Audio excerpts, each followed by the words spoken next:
Doncs sí, el poema que he escollit del meu llibre Les ocultacions és un poema que per mi és molt important perquè està vinculat a la meva història personal, a la meva biografia personal, concretament a una vinculació molt estreta amb el meu avi, que ja no hi és, i Les ocultacions parla d'allò ocult, de totes aquelles persones, però també estats d'ànim i sensacions que potser no les percebem amb els 5 sentits, però les sentim a prop.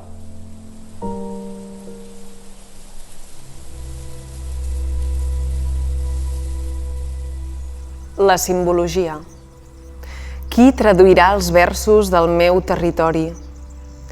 Qui desxifrarà les paraules incrustades als terrossos?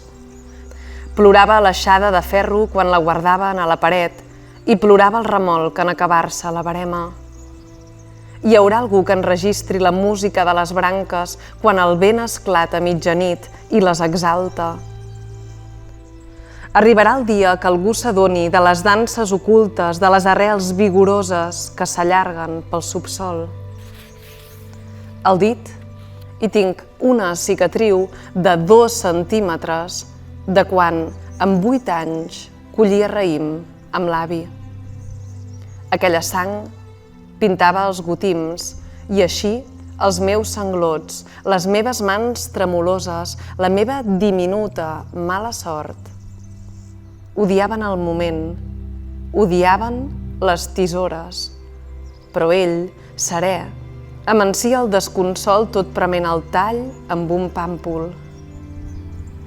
Qui sabrà mai que això ha passat si l'avi ja és mort i la ferida tancada? Potser aquella soca ho recorda. Potser en aquell punt concret del paisatge hi han nascut 2 males herbes, una de gran i una de petita, que ara s'entrellacen.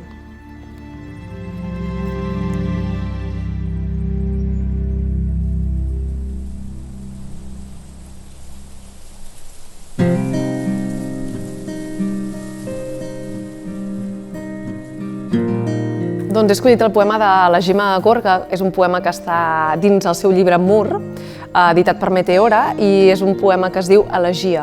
Aquest poema a mi em fascina i m'agrada molt perquè realment parla d'un fet molt concret, d'una anècdota també, i la transcendeix. Treu un coneixement d'aquella petita cosa, petitíssima cosa, per fer-la molt més gran i per arribar al lector o la lectora d'una manera que arriba a l'ànima. Parla com de l'inici del món, aquest inici en què tot era verge i després com tot s'ha anat complicant. I té molta gràcia que parla, per exemple, de microbis, de bacteris, que ho hem viscut darrerament i que aquest llibre està publicat amb anterioritat. I és bonic, com la poesia al llarg dels anys, a mesura que la llegim, però sobretot la rellegim, li trobem nous significats.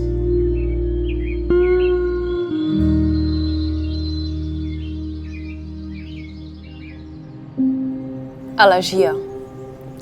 Temps enrere, abans que se separessin els continents i comencéssim a comptar en anys les nostres vides, encara era possible agafar una agulla de cap, picar un foradet en la closca porosa i xuclar amb delit el groc embrionari del rovell barrejat amb la llum mullada de la clara.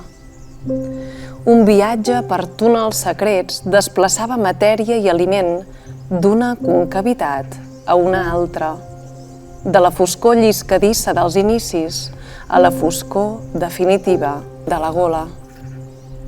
D'això fa molt de temps, quan les gallines ponien ous a l'ombra improvisada de 4 taulons, quan els gossos rosegaven carcanades i sobralles dominicals i semblaven feliços, quan els bacteris no havien colonitzat tots els meridians de la por. Els microscopis dormien i nosaltres menjàvem en pau els fruits senzills de la terra.